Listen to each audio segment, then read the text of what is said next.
mungabo maamulkaagiya ka maalmi waayay malaba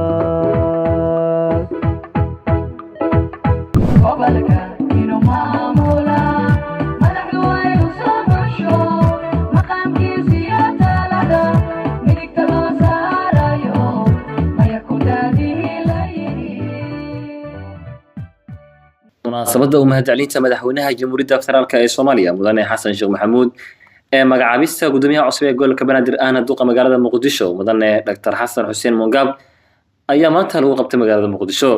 munaasabadan oo daarneed u mahadcelinta madaxweynaha Soomaaliya iyo soo kale soo dhaweynta gudoomiyaha cusub waxaa ka soo qayb galay xildhibaano ka tirsan labada aqal ee baarlamaanka Jamhuuriyadda Federaalka ee Soomaaliya, wasiirka Socodka Xukuumadda Federaalka ee Soomaaliya, mas'uuliyiinta sare ee maamulka gobolka Banaadir, gudoomiyaasha degmooyinka, saraakiisha ciidamada qalabka sida ee Soomaaliya iyo dadweynaha aad u fara badan oo munaasabadan lagu casuumay.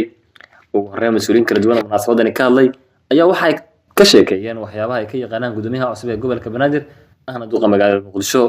waxayna sidoo kale u mahadceliyeen madaxweyne Xasan Sheekh Maxamuud oo ay sheegeen inuu ku soo aadiyay xilliga loo baahnaa magacaabista gudoomiye Mungab. waxaan leenahay madaxweynuhu waa mahadsan yahay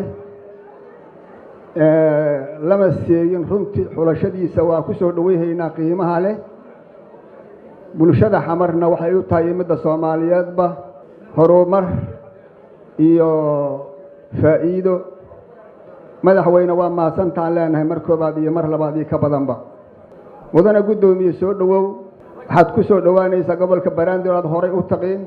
waan ku soo dhaweynaynaa, waanan kula shaqaynaynaa. magaaladana dad aan maaragtay waxa isku haya danyartii iyo dad aan hadda sheegayn mar kalena aan kuu sheegi doono ayaa isku haya. cidaad u heelisan adiga laga rabaa, waanan ku soo dhaweynaynaa. kartiyan kugu naqaanaa iyo rabitaanka dadka inaad fuliso. anigu waxaan ku tilmaamaa madaxda Soomaaliyeed ee heer qaran ama heer gobol ee haddii la waco telefoonka kaa qabanaya ama kugu soo celinayo uma badna madaxdu dhaqankaas inay bedelaan. wax badan aan kala hadla maantana waa kula dardaarmaya. gudoomiye waxyaabaha lagu jecel yahay kamid tahay hal lagu helo waqti ku munaasab ah ayaa loo dhiibay xilkan.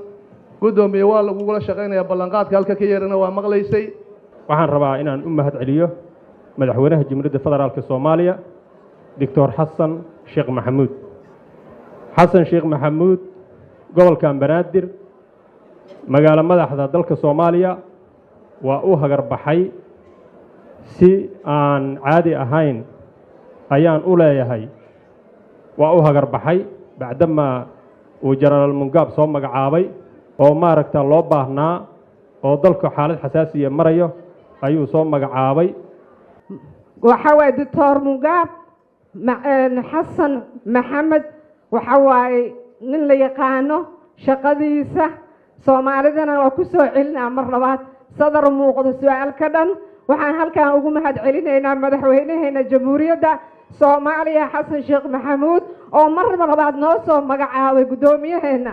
gudoomiye waxaan leenahay soo dhawow.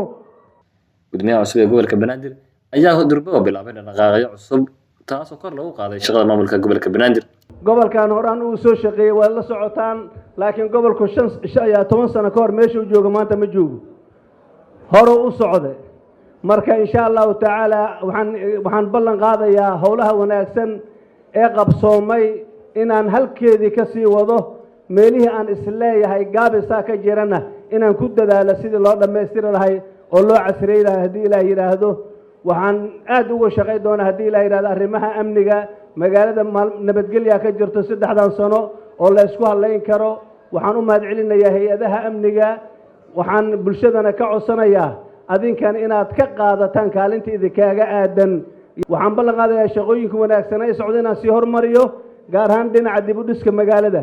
maalmaha soo socda hadii Ilaahay yiraahdo wadooyin muhiim ah oo ku burburay ee roobabkii ama iyo kuwa hor u burbursanayba hadii Ilaahay yiraahdo waa dhagax dhigi doonaa.